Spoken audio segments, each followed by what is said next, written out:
Magandang araw. So ngayon, ang matinding balita ngayon, yung betrayal of the sister of the President of the Philippines. It's terrible. Okay. Can you imagine that? So the question is, what kind of a sister that will betray his brother in exchange with her party? No, gusto rin siya sumama doon sa kabilang party. It's unthinkable. Yeah? It's the worst.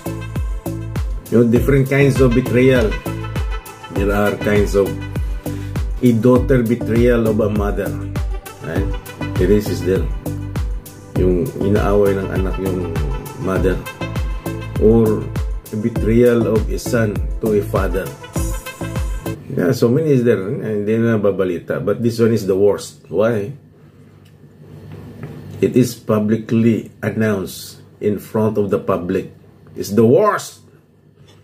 Saan ka makikita na yung kapatid mo? Ginagawa kang pulutan sa usapan ng politika. Ikaw mismo, presidente. Anong klaseng kapatid yan? This is the worst. Tapos dinamay pa lahat ng buong pamilya. Ano bang klaseng? I don't know if there is any reconciliation for that. I think unreconcilable na yan. Kasi hindi lang yung kapatid niya yung sinira niya, pati ang asawa, buong pamilya pa. It's the worst. In exchange, para lang na she proved herself that she belonged to another party, political party. It's the worst, right? Isang kain mo na. Dahil, of course, in every family, there is always disagreement and misunderstanding, but not to the extent you will shame anybody of your family in front of the public. Is the worst.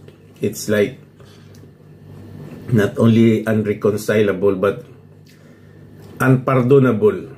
It's the worst. Yeah, it's the worst feeling. The worst. There is no comparison for that. It's okay if you're betrayed by your friend, but not by your family member, especially your sister or your brother, or a son, a daughter betray her parents, his parents. It's the worst. The title of this video, worst.